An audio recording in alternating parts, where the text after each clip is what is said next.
Hello, my name is Lizzie. I'm Anglican. I will soon be joining a community of religious sisters, and in this video I talk about how dating a lovely young man played a pivotal role in me feeling all the more that I might be called to religious life. I will hold your people in my heart.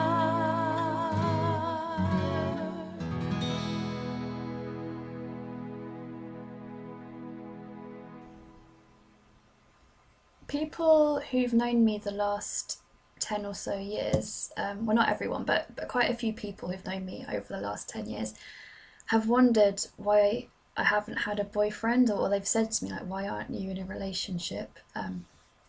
And some of them have said that they've been praying for me to find a boyfriend or a husband. And my reply to them was often that it just didn't feel me, or it didn't feel what I was called to, or sometimes I just replied that I just hadn't found the right kind of person yet. So I've never felt that God has sort of specifically said to me, please be single, or please be celibate for life, or anything sort of formal like that. But for quite a few years now, I've had more like a suspicion that that was my vocation. And that's not to say that I don't find men attractive, or that kind of thing. I've just always, I've not been looking for a relationship, and I've not been wishing I was married, and the kinds of wishes that I hear my friends having. Like most young women I know would like to be in a relationship and would like to be married, and for whatever reason, that's not, for the last 10 years or so, that hasn't been my own experience. So that in itself has been one of the things that made me wonder if I was called to religious life, because it almost feels like it's been pre-programmed into me, like God's put it in my DNA because I'm called to religious life. I have had boyfriends in the past. When I was at uni, I had two boyfriends, not at the same time, one in the first year and one in the third year. And I was quite, I've changed a lot since then, because that was about 15 years ago now. But even then, they didn't, both of those young men weren't right for me. But even then, that was when I was starting to pray in more, or spend more time in prayer, let's say. And even back then, I felt, how does this work with having the deep prayer life that I'm called to? And obviously they're not mutually exclusive. It's not that anyone that's married doesn't have a deep prayer life, or can't. But even back then, something about being in a relationship didn't quite feel right to me. But then I thought, well, maybe it's just that young man in particular, or those young men weren't right for me. Over the last few years, increasingly, I have felt more drawn to a kind of single kind of life. Not necessarily single as in living on my own necessarily, but single in terms of not being in a relationship and not marrying. So it got to the point the last few years where I just assumed that it wasn't my vocation to marry, and I was actually more looking at the paradigm of maybe it was my vocation to live on my own as well. So I read about things like single consecrated life, and I read about hermits, or the form of life where you're a bit like a hermit, but also in the middle of a city, or living right in the midst of the world. So in my mind, there were three main paradigms. There was the paradigm of marriage, which is, I think, what most Christians are called to. Then there was the paradigm of religious life, living in a community. And then somewhere in between, there was a paradigm of living a celibate, single life, but on your own. And I'll do another video about my vocation story in more detail, but over the last few years I assumed that my vocation was to stay in that middle paradigm, as it were. And even I've been interested in nuns and religious life for quite a lot of years now, and my parents reminded me recently that even a few years ago they said to me, what about becoming a religious sister, because we could just see it being so you. And at the time I said that there's no way I could do that, because I love being on my own so much and being able to make my own choices and having my own prayer life that I've constructed myself, if that makes sense. So I was I valued my own, being able to make my own choices and have my surroundings how I wanted them, and choosing what I ate and not having to eat what other people ate, and that kind of, what's the word, autonomy, so much that a few years ago I didn't really want to consider actually becoming a religious sister, as much as I've for ages felt an affinity with religious sisters. And then a few months ago I got a new part-time job, and I met a young Christian man there, and I felt a connection with him and attracted to him in a way that I'd never felt with anybody before. So then I started to think, well, is this actually, after all these years of assuming I wouldn't meet someone, is this someone that God has put in my path and we're meant to be together? And at that time, I also it was at a time in my spiritual life or prayer life that I'd felt God asking me to go outside of myself more and be willing to step outside of my own personal preferences more, and that kind of thing. And so it kind of tied in with the kind of things, the kind of direction I felt God taking me in general. So at the time it felt like God was asking me to look outside of the walls of this nice single, carefully constructed life I'd built up for myself over the last few years, and consider marriage after all. And it was a bit of a, weirdly, although I was attracted to this young man, there was a bit of an internal struggle of kind of, okay, God, I'll go down this route if that's what you're calling me to, but it's not what I thought you were calling me to, and it might not be my personal preference. So I started meeting up with this guy, and so I was dating him, and we got to know each other better, and we did have a strong connection. And I don't want it to sound like I was on a first date planning our wedding day, but for me, because I'd been in this middle paradigm of assuming I'd be single all my life, it was really weird for me to be looking at a relationship, and to me, even just dating someone meant that I would have to consider, or that I was considering, this whole different paradigm, which, if they are the right person for you, it does end in marriage. So I was trying to visualize myself being married, which was really odd for me, because, like I say, I just assumed I never would marry. And so I started thinking more about the actual day-to-day realities of it. And more I was like, oh my goodness, I'm not sure this... So many things don't feel... I can't see how it would work with my prayer life. For example, I'd basically structured my whole life around being able to go to the Eucharist every day.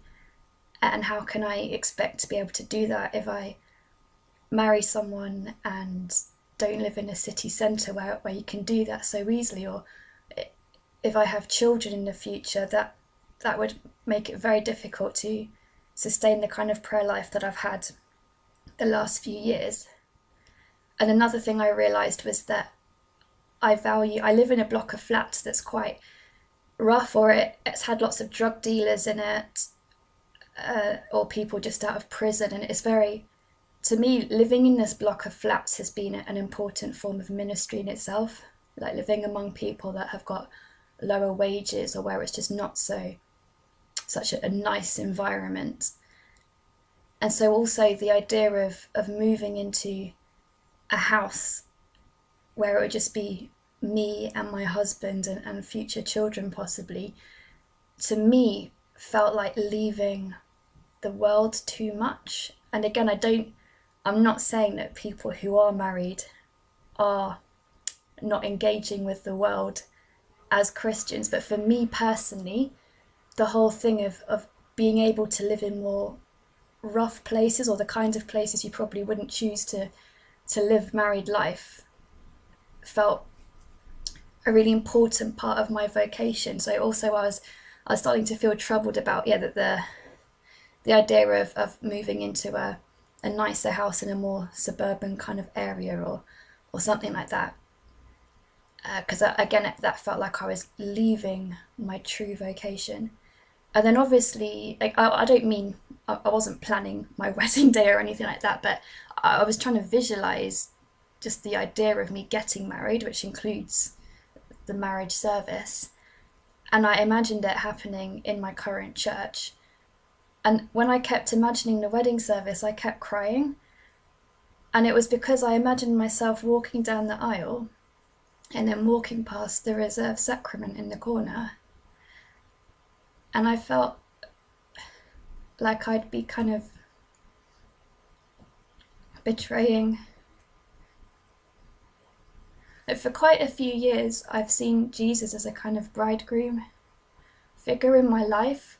And I don't mean that in the sense of connected to religious life. You know how some nuns and sisters, that when they take vows, it's almost seen as at the same time they're getting married to Jesus that day. Whereas for me, who wasn't looking at religious life the last few years necessarily, just in my own spiritual life as a lay person, that the image of Jesus as bridegroom has felt really, has had a really important part, has been very profound to me. And so I've had that kind of, that intimacy with Jesus in a kind of bridegroom-bride kind of relationship, or at least in my imagination, I've found that kind of metaphor really useful. And again, I've never felt God asking me to be single or celibate for life as a formal thing, but when I imagined this wedding day walking down the aisle, when I thought of me walking past the reserved sacrament in the corner, for some reason I felt like I was walking past my real husband and almost betraying him. And again, I felt like I was turning aside from my true vocation. So I'm not an expert on Ignatian spirituality, but the feelings that I was getting when I was sort of almost daydreaming or imagining married life, I thought, actually, I think God's speaking to me through all of this, especially that last experience I'm trying to describe. And that all the more made me think, well, maybe marriage isn't my vocation after all. And there was one night when I actually felt God saying something to the effect of, you don't have to get married to this person, or you don't have to get married. And I actually burst out crying with relief, because like even things like how we would spend the evenings, like I like to spend a lot of my evenings like either in contemplative prayer or praying for the world and things like that. And I couldn't, how do you do that and also share some of your time with your husband? I know lots of people do, but I just couldn't see how it would work for me. And also, like, last thing at night before bed, it has always been a really special part of my day, like prayer-wise.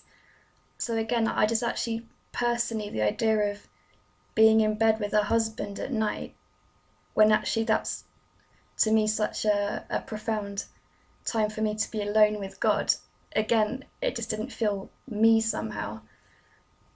So then I came back to this. All of this did help me realise, though, that I think, coming from someone who didn't like the idea of sharing with anybody, I realised that when you do truly love somebody, you are willing to lose some of your self-centeredness, and you are willing to move in with them and share your life with them and merge your possessions with theirs. So maybe get rid of some of your things in order to move in with them, and you'd be willing to make compromises on your surroundings, and you'd be willing to eat the same as them, and again make compromises with food and all that kind of the sort of superficial stuff that I'd thought about. And through that, I then felt God pointing me to the other paradigm that I had assumed wasn't me. And I started realizing more and more that all these things that I just realized about, if you love someone, you are willing to make compromises and move in with them. I suddenly realized, actually, I love Jesus that much that if he is asking me to religious life, then actually I think I am willing to make compromises and get rid of some of my possessions so I can move in with other people and be willing to make compromises. So it's like religious life was almost portrayed to me a bit in the metaphor of moving in with a future husband, but obviously in a different kind of direction, but the same principles applied. So through all of this dating experience, it helped me all the more, or it made me even more feel that I think it's just in my DNA, that maybe from when I was being made in my mum's womb or whatever, just God has designed me to be a religious sister in the future, that's been his purpose for me all along. And maybe that's why I just haven't had the longing to be married and the longing to have children that many other women have. And also through this, it felt like God trying to bring me out of my comfortable life I'd made for myself, and realize that actually when you have enough love, somehow you are willing to leave your own preferences, let's say. I think I've covered most of how the whole dating thing has pointed me towards religious life. It wasn't that I went on such a bad date that I thought, never again I'm going to run to a convent.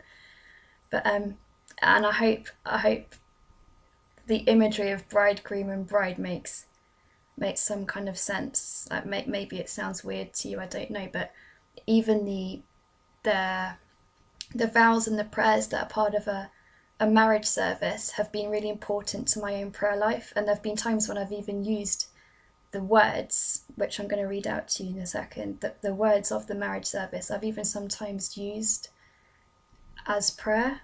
So I thought it would just be fitting to end with them, or some of them. For better, for worse, for richer, for poorer, in sickness and in health, to love and to cherish, till death us do unite.